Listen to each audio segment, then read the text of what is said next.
The great three authors of Ayurveda: Charaka, Sushruta, Vagbhata. The minor three authors: Sharngadhara, Bhavamishra, Madhava. The great three classics of Ayurveda. Charaka Samhita.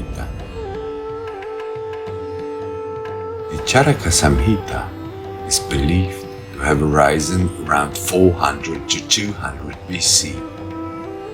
It is felt to be one of the oldest and the most important ancient authoritative writings on Ayurveda. It is not known who this person was, or if indeed this represents the work of a school of thought.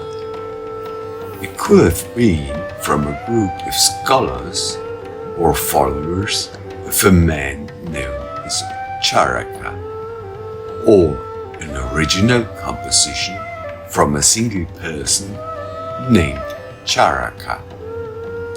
This work is sometimes considered a reduction of an older and more voluminous work, Vedic Samhita, with about 46,000 verses, which is no longer existent. Dritabala, living about 400 AD, is believed to have filled in many verses of missing text, perhaps up to 20%, in the Vedic Sastana and elsewhere, which disappeared over time. The language of Charaka is Sanskrit, and its style is poetry with meter and melody. Poetry was known to serve as a memory aid. For example, Charaka contains over 8,400 metrical verses, which are often committed to memory in toto by modern medical students of Ayurveda. It presents most of the theoretical edifice of Ayurveda and concentrates on the branch of Ayurveda called Kaya Chikitsa, internal medicine. This is largely the theory of the internal fire of digestion, or internal medicine in modern terms. Charaka never discusses the subtypes of Pitta or Kapha, but does list and describe the 5 subtypes of Vata.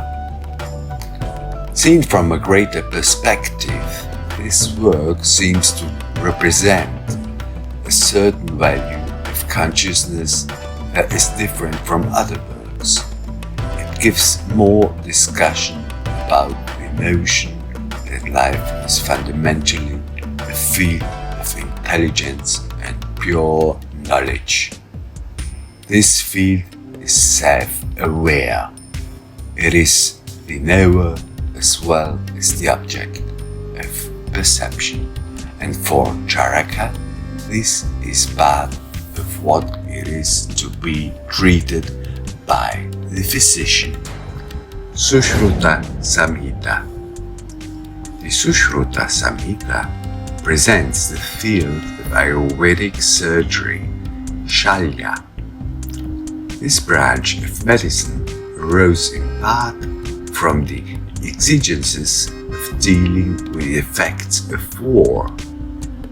This work also is said to be a reduction of oral material passed down verbally from generation to generation.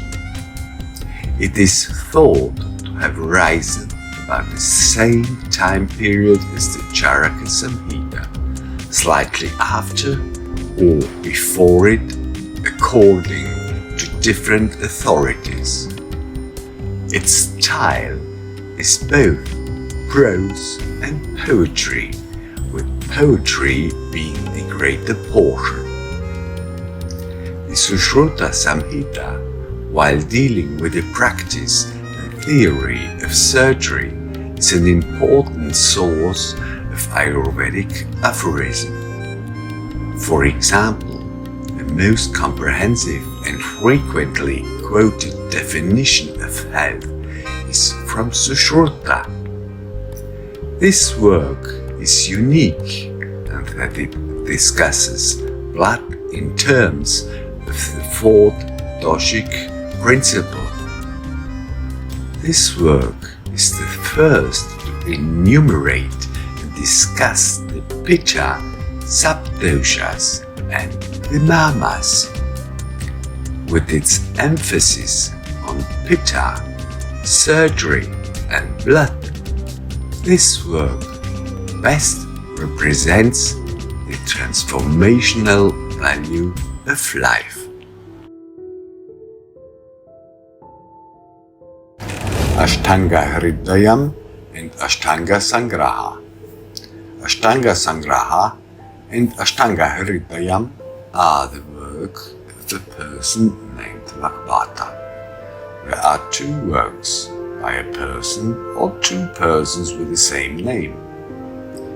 The Ashtanga Sangraha is nearly 40% greater in size by verse count and is primarily poetry and prose. The Hridayam, about 7,800 verses, is written in prose and seems to have a slightly different organization of material than the former. Both works have been dated about the same time and are thought to date after the Charaka Samhita and Sushruta Samhita, 400 BC. The exposition is relatively straightforward and also deals primarily with Kaya Chikitsa. In this work we see the Kapha subdoshas are listed and described for the first time, completing our modern edifice of Vata, Pitta and Kapha with their 5 subtypes. Its emphasis on treating the physiology of the body and suggestions for therapeutic use of metals and minerals means the perspective of the treatise represents the gross material value of life more than its counterparts Charaka and Sushruta. While Charaka has entire chapters dealing with the self, this works merely mentions that the body is the home for the self without any elaboration. The lesser 3 classics of Ayurveda. Sharangadhara Samhita. The Sharangadhara Samhita is a concise exposition of Ayurvedic principles. Its author, Sharangadhara, has offered his work as a digested version of Ayurvedic knowledge, deliberately omitting much detail because the works of the Great Three were already widely known. This treatise is thought to have originated in the 15th century AD. The Sharangadhara Samhita is prized for its enumeration and description of numerous pharmacological formulations used in Panchakarma and contains the first textual elaboration of diagnosis by means of the pulse. Its subject matter is again the field of Kaya Chikitsa.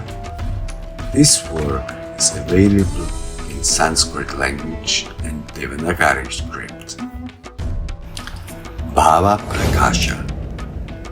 It is the most recent of the classical texts, written in the 16th century.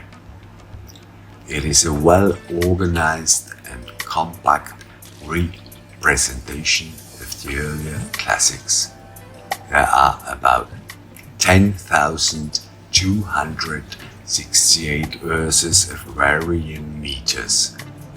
It deals with Kaya Chikitsa generally and has a large section entitled Nikantu, which gives the characteristics of many foods, plants and minerals.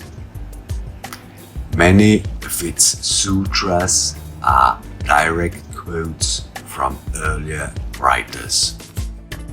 Madhava Nidanam, available here in Sanskrit, Devanagari and English translation by Sri Kantamurti, deals with the classification of diseases in Ayurveda. Its taxonomy is slightly different at times from those given by Charaka, Sushruta and Vakpata, while for the greater part its verses are seemingly direct quotes from them. This work is dated around 700 AD and is prized for covering a wide range of diseases in the fields of Bala, children and women's disorders, Shalya, Samstra, toxicology, Shalakya, ear, nose and throat, and Kaya Chikitsa. While this treatise gives detailed description of disease etiology, disease doctrines, prodroma, and cardinal signs of symptoms, it does not give explanation or suggestions for chikitsa treatment.